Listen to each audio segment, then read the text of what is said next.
ujungnya itu dia. Jadi output sel saraf B dia punya apa nih? Input, outputnya di sini. Jadi sel saraf manusia itu banyak menerima inputan, outputnya sedikit. Output dari sel saraf A menjadi input sel saraf B. Bingung nggak? Enggak ya? Ada dua sel saraf ini yang saling terhubung. Ini bagian kecil dari sel saraf kita ya. Dendrit ini adalah menerima inputan dari luar, bisa indera kita dan seterusnya, gitu ya. Kemudian diolah menjadi sebuah outputnya lebih sedikit. Contoh ini kan banyak inputan, outputnya ada sedikit. Output dari A ini menjadi input dari B. Output dari B akan menjadi inputan sel saraf yang lain. Itu adalah cara kerja sel saraf kita. Ketika ada banyak output dan input, kemudian banyak masukan, keluarnya sedikit, berarti di sini ada proses kan? Sama aja dengan tadi kalau sama belajar banyak ternyata maksudnya ternyata seperti ini. Jadi ada menyimpulkan. Sebelumnya membaca banyak definisi. Nah, inilah yang dipelajari oleh si Mas Frank ini. Ya. Dia ngambil hanya satu kerja sel sarafnya, hanya satu bagian sel saraf intinya. Bahwasanya di situ ada dendrit sebagai inputan, kemudian ada akson di sana sebagai outputnya. Sebagai apa? Output. Nah, ini yang dipelajari, kemudian dibuat sebuah model matematikanya. Ternyata ini menjadi sebuah inputan data, kemudian sinapsis itu sinapsisnya itu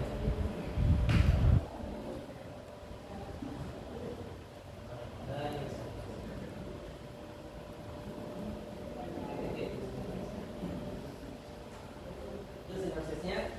Jadi dari sebuah inputan, ya, kemudian sinapsis ada dua kita apa? Berat. Bukan, ya. Iya. Akson adalah motor. Jadi dia si Mas Fra ini ternyata inputan itu sebelum diolah, sebelum mengeluarkan sebuah keluaran, ada proses. Ada apa? Proses. Ternyata prosesnya adalah dikasih beban, bias dan seterusnya. Kenapa ada beban? Ada yang tahu kenapa ada beban? Ada yang tahu kenapa ada beban? Sama sudah menirukannya ada di videonya Bu Umi? Mengupdate beban nggak? Delta W itu diupdate? Ya. Lupa.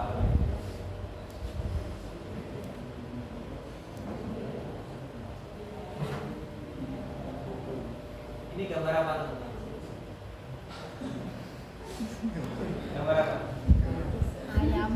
Hah? Ayam. Ayam apa? Ayam apa? Hah? Gambar apa? Titik. Titik. Gambar apa lagi? Bebek. Bebek. Apa lagi? Apakah kucing? Kucing yang sudah berevolusi, kemudian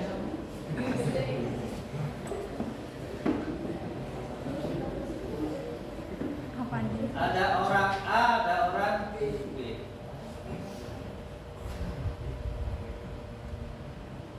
Ini saya kasih tugas nih. Saya suruh nebak ini ya.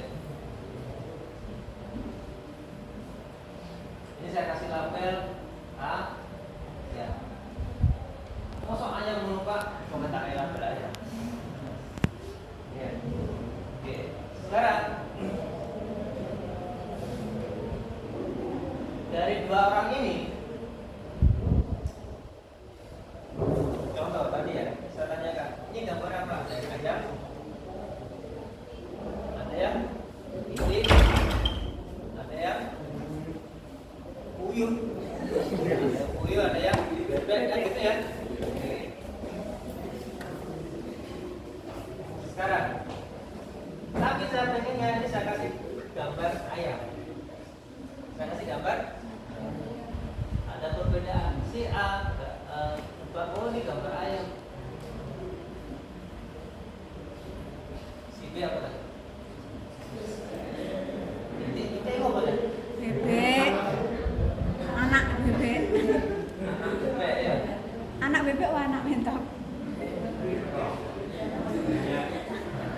aja ya.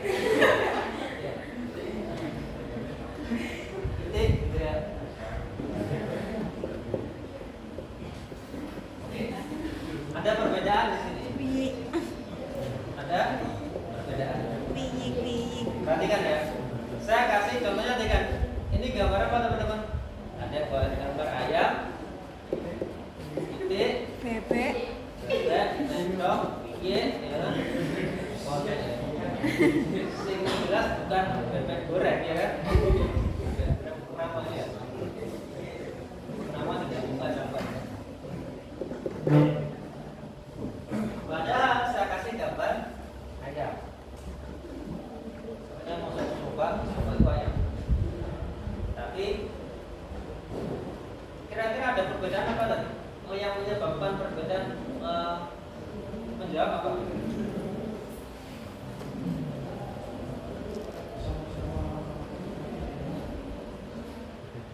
Tingkat pemahaman ciri-cirinya. Betul ya? Karena itu mirip-mirip. Tingkat pemahaman ciri-cirinya. Pak ini ayam, Pak ini titik, Pak ini gajah lah itu yang malu. Ini gajah, bukan. Oke. Sekarang tingkat pemahaman itu misalkan kenapa dia bisa menjawab ayam? Misalkan dia tingkat pemahamannya adalah 90%. Dia lebih paham, oh ciri-ciri ayam seperti ini. Jadi ketika saya kasih gambar yang ayam, oh ini ayam. Misalkan si B, kenapa dia jawab titik? Karena pemahamannya tentang ciri-ciri ayam misalkan 50%. Misal 50%. Si A targetnya adalah saya harus si A, si B ini harus bisa menjawab sesuai dengan apa yang saya kasih. Si A jawab, oh ini ayam benar. Si B ini gambar ayam, oh ini T. Berarti tidak sesuai dengan gambarnya atau yang saya targetkan. Ya. Atau saya target saya adalah saya training semuanya ini supaya bisa menjawab ini loh ayam. Oke. Karena ini masih dia mengenali gambar inti, tingkat pemahaman ini pangannya. Ini saya tingkatkan. Dikasih apa? Dikasih apa? Baik atau beban. Dikasih baiknya atau misalkan ini saya kasih beban 1, oh dengan beban 1 aja sudah bisa ngasih jawaban ayam. Kalau sama-sama 1 ini masih itik, berarti saya tingkatkan bebannya. Misalkan 1,5, oh masih itik jawabannya. Tak tingkatkan lagi bebannya 1,8 misalkan. Oh sudah ayam jawabannya. Oh berarti saya pakai beban ini. Ada gambarnya. Kenapa harus ada beban? Karena kita akan menyesuaikan inputan itu harus sesuai dengan target kita. Ya, coba tadi A dan B ada sudah ayam. Oh ternyata ini titik. Oh enggak, ini harus ayam. Bagaimana? Berarti saya kasih beban inputan. Gambarnya tak kasih calon ini loh ciri-cirinya sampai dia bisa menjadi jawab ayam. Itu kenapa ada beban.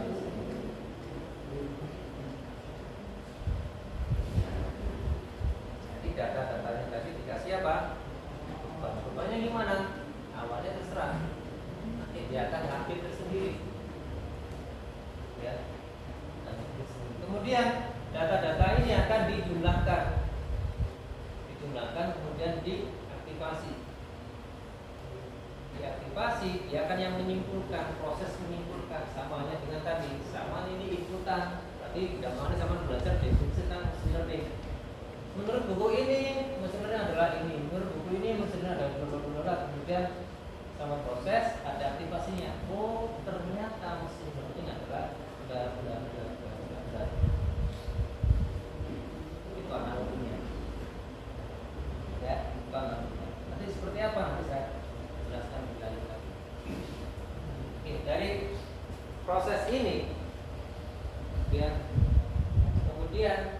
yang tadi ada apa nanti?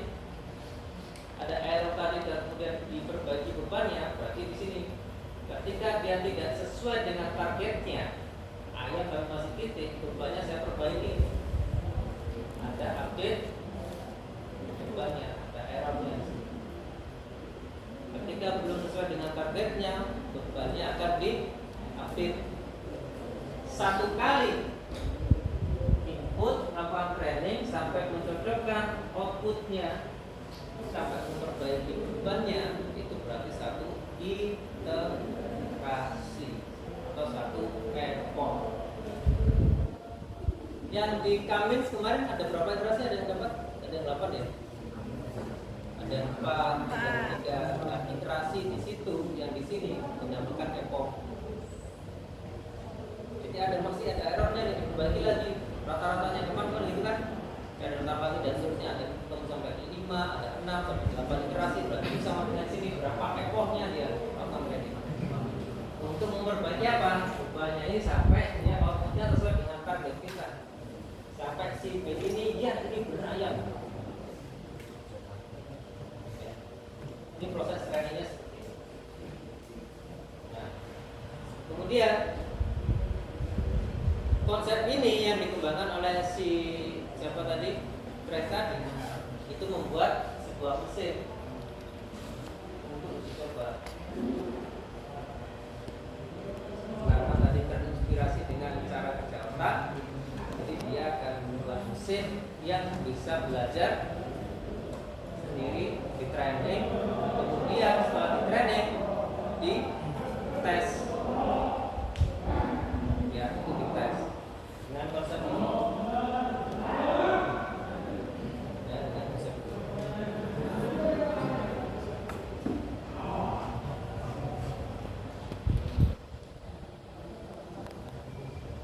Mesinnya seperti itu, ya. Mesinnya seperti itu. Kemudian di sini tahun segitu teman-teman sudah bisa membedakan, mengenali gambar wajah laki-laki atau perempuan. Di sini proses trainingnya dimasukkan datanya dari laki-laki, dia slide ke laki-laki. Kalau ada data perempuan, dia akan kasih tahu ini loh data. Dan ini adalah outputnya. Outputnya bukan seperti yang teman-teman lihat sekarang. Outputnya adalah dua ya. Apa ini? Hanya lampu aja. Hanya lampu aja. Kalau ini hasilnya apa?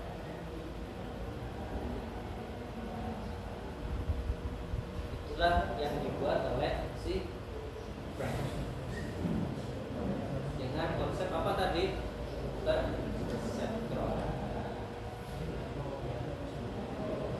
Jadi alatnya tidak sesimpel yang sekarang kita pakai. Kalau dulu untuk memperbuat itu menggunakan menguji logika itu harus pakai hardware. Kalau kita tidak perlu hardware yang besar, karena bisa dimasukkan ke software logika ini.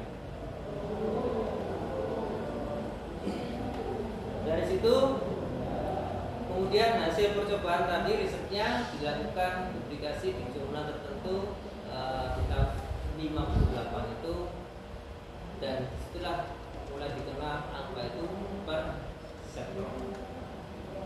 Di risetnya sebelum itu mulai dikenalkan tahun 58. Risetnya jauh tahun-tahun sebelumnya, ya, melakukan penelitian. Kemudian modelnya teman-teman, awal-awal pembuatan tadi yang mesin tadi itu hanya modelnya seperti ini. Yang tadi ada input, ada beban, kemudian bebannya dikalikan jumlah, ada output. Ini yang namanya single layer. Single layer itu gambarnya kalau otak tadi itu hanya satu sarafnya. Nah, ini satu saraf. Single layer. Kalau multi layer nanti dua saraf atau lebih. Karena kalau single layer ada input, diproses, output, selesai. Kalau multi layer ada input ya diproses, ada output, output akan menjadi inputan layer yang lain, saraf yang lain. Itu namanya multi layer perseptron. Multi layer perseptron itu adalah nenek moyang dari deep learning.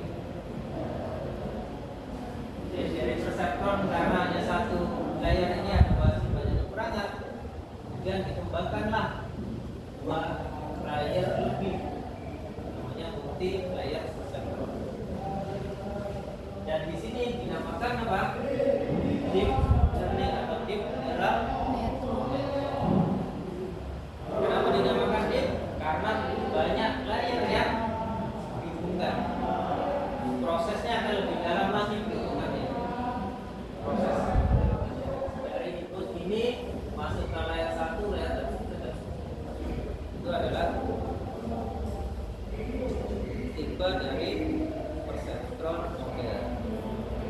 Kemudian kelebihan dan kekurangannya, kalau single perseptron itu strukturnya sederhana tadi, hanya satu sel dia ada input, dikasih beban, dijumlahkan, terus hasil jumlahnya dikasih logika ini apa. Ya.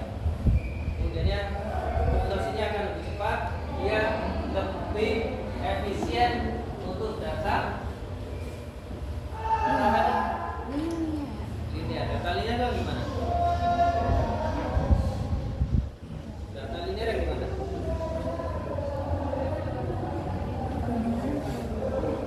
Data linear ya? Gimana data linear?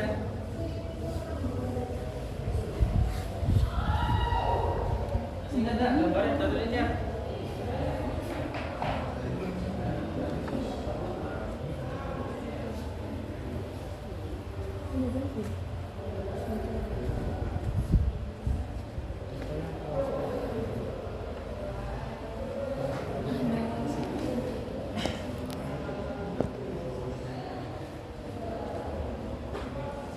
Ini adalah data linear.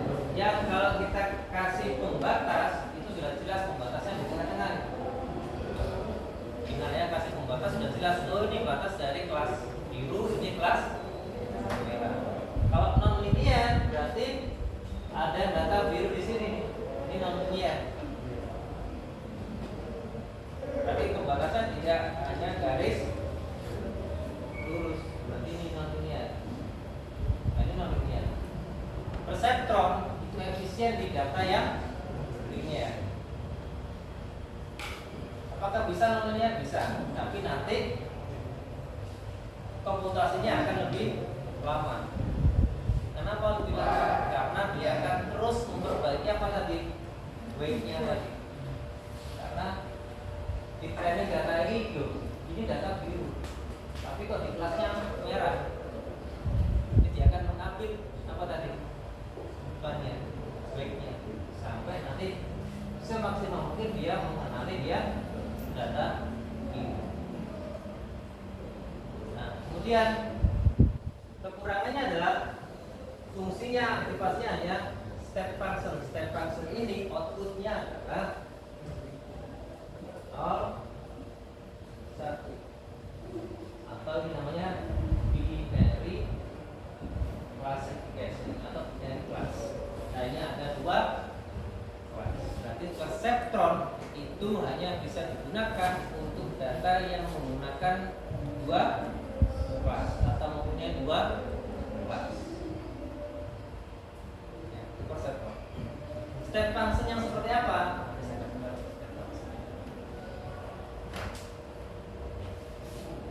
Jadi logika sederhananya itu begini.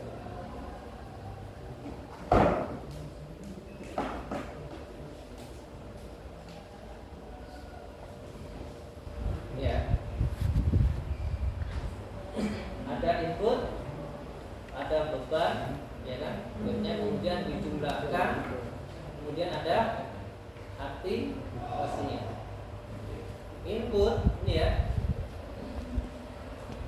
Berarti yang X1, 1 dan seterusnya. Ini adalah inputnya. Weight-nya ini. Weight-nya berapa Pak? Terserah kita.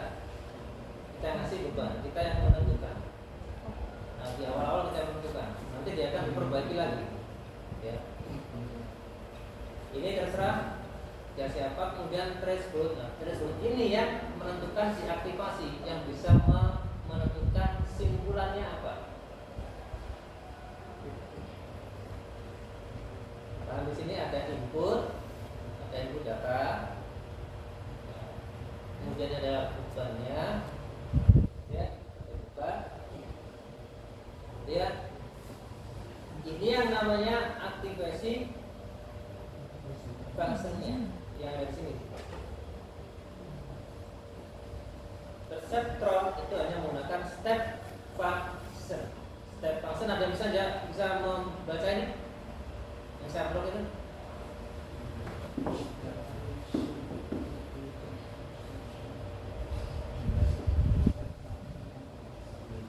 Gimana jalan?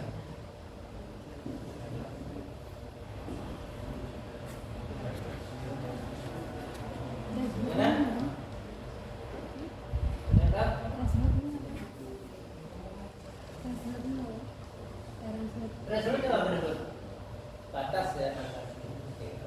Jika jumlah beban lebih besar dari batas, maka kembalikan nilai 1 jika salah 0. Ini enggak sih? Weight sum berarti adalah Jumlah beban. Jumlah beban. Ya. Jika jumlah beban Lebih besar dari batas, lebih dari batasnya, maka nilai sama dengan 1. Ya. Kalau salah, 0. Jika jumlah bebannya tadi kurang dari threshold, kurang dari 0,5, maka dia 0. Nah, Itu adalah prinsip kerja dasar dari perseptron. Step functionnya ya berdasarkan threshold ini.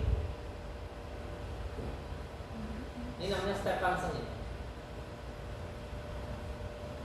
Nah, nanti aktivasi function, kalau teman-teman pelajari ke dalam tentang deep learning itu banyak sekali. Tapi ini aktivasi yang paling dasar dari perseptron. Ada value, ada sigmoid, dan seterusnya. Step function ini adalah tahap yang menyimpulkan data yang kita dapat. Apa? Tahap yang menyimpulkan data yang kita dapat. Contohnya tadi kalau ketika teman-teman belajar definisi mesin learning dari buku ini, dari buku A seperti ini, dari buku B seperti ini, dari buku C seperti ini. Kemudian kita bisa menyimpulkan, oh ternyata mesin learning adalah ini. Nah, itu berarti ada step functionnya, aktivasi functionnya. Ya. Jadi aktivasi function adalah gampangannya ada langkah di mana kita menentukan kesimpulannya apa. Kemudian cara kerja perseptron yang paling sederhana seperti ini. Jadi dia akan melakukan penjumlahan dari input 1 dikali beban 1, input 2 dikali beban 2, dan seterusnya itu dijumlah. Ya, itu dijumlah. Nah, jumlahnya tadi, ya, jumlah data tadi, jika weight sum-nya ini jumlah apa tadi? Jumlah beban. Jumlah bebannya tadi kurang dari 0,5, maka kurang dari 0,5 maka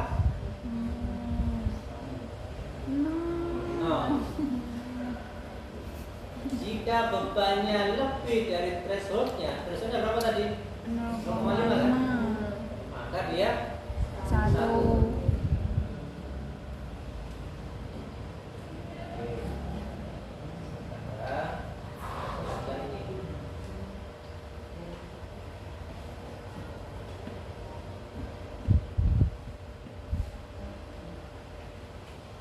Datanya berapa itu outputnya? Ini bebannya diperbagi tadi. Ya. Hasilnya berapa nih? 31 kan? Iya. Dari data tadi yang pertama tadi itu ternyata di sini adalah jumlahnya 0,5.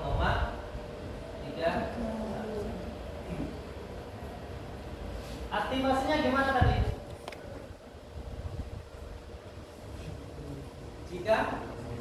Jika jumlah beban jumlah ini lebih dari 0,5 ya.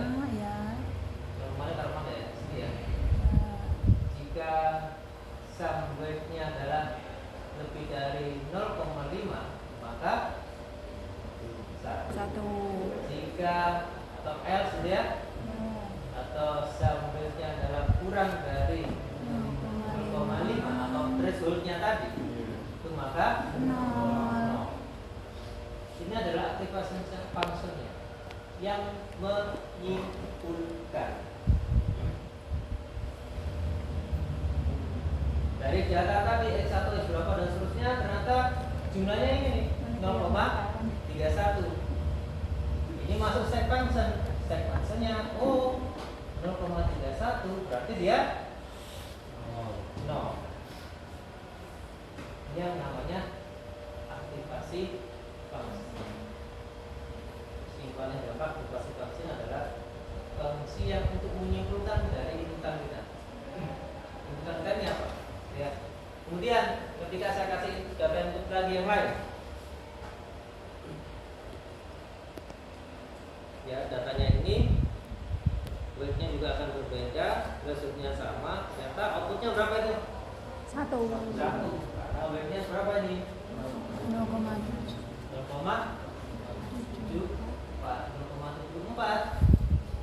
Dia lebih dari threshold kan? Ya. Maka dia 1. Ada gambaran prosesnya? Jadi ada inputan dikalikan bebannya kemudian dijumlah semuanya. Setelah dijumlah ketemu jumlahnya kita masukkan aktivasi untuk membuat sebuah simpulannya.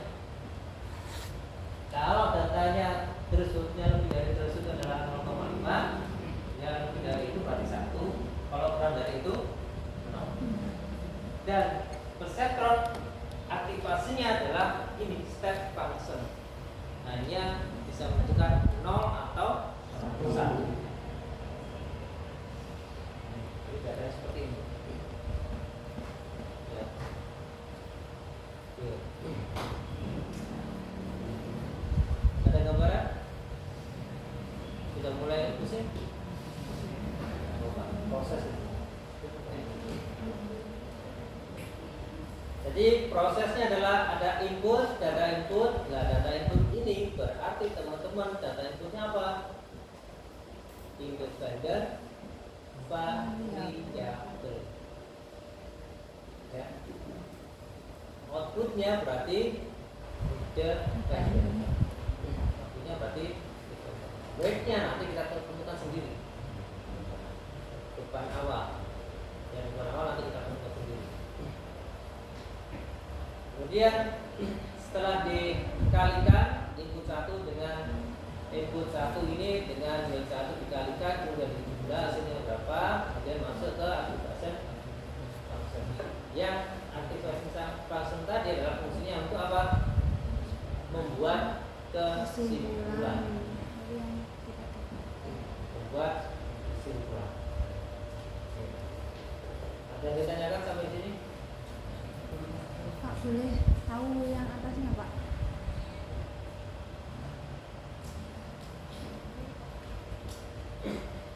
Yang mana? Yang atas? Iya. Ini gambar. Yang mana? Yang paling atas. Ini paling atas gambar. Yang atas lagi? Bedanya mana? Oke, dia ada gambaran nggak prosesnya? Pak, berarti X input itu data baru. Yang mana? Yang inisialisasi data X input sama dengan Ini hanya data awal dulu. Data awal ini belum ada targetnya ya. Ini hanya belum sampai menyesuaikan targetnya. Ini proses dasar dari logika perseptron. Jadi ketika ada data dikalikan bebannya. Ya. Jadi data satu ini dikalikan beban dan semuanya akan dijumlah. Kemudian ketika jumlah tadi hasil penjumlahan tadi itu lebih dari thresholdnya, maka dia menyimpulkan 1. Jika kurang dari ini penjumlahan ini tadi, ya maka dia 0. Data ini belum ada labelnya. Ini hanya saya menjelaskan proses kerja dari ini. Nah, proses trainingnya berbeda lagi. Proses trainingnya ketika data ini harusnya dia labelnya 1, maka dia bebannya akan diupdate. Contohnya, ini saya belum buat yang pengupdatean bebannya. Contoh, dengan data ini ternyata ini labelnya adalah 1, tapi outputnya berapa ini? 0. Proses trainingnya seperti ini. Ketika label ini, data ini harusnya, kalau dia ada labelnya, dia ada datanya 1, label kelas 1 ya. Tapi dia outputnya apa nih? 0. Maka saya akan mengupdate bebannya, update beban yang ini sampai dia bisa jawab ini 1. Itu proses trainingnya. Dan saya jelaskan lagi itu bukan proses training, tapi cara kerja dari perseptron dasarnya. Karena ini 0, bisa kalau saya testing ya, ini harusnya di data 1 ini, tapi kok hasilnya 0 ya. Berarti beban ini tadi, beban yang awal ini, ini akan diupdate, diperbarui.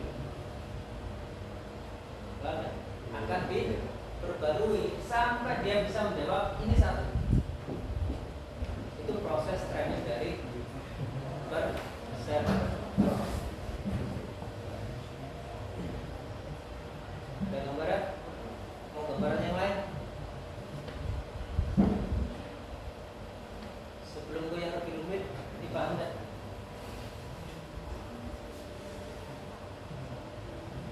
Mana proses training tadi? Proses trainingnya kan gini.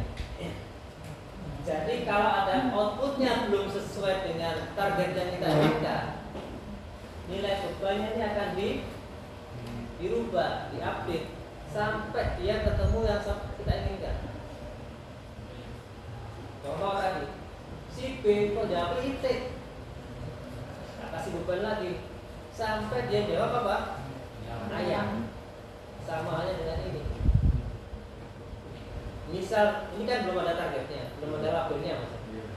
Misal data ini adalah data trainingnya atau data testingnya, ini labelnya adalah 1 misal. Tapi hasilnya di sini kok 0. Berarti saya akan berubah apa? Weight-nya sampai jadi apa? 1 misal bisa berubah. Oh, nanti berubah 5, 9. Oh. Bukan 1.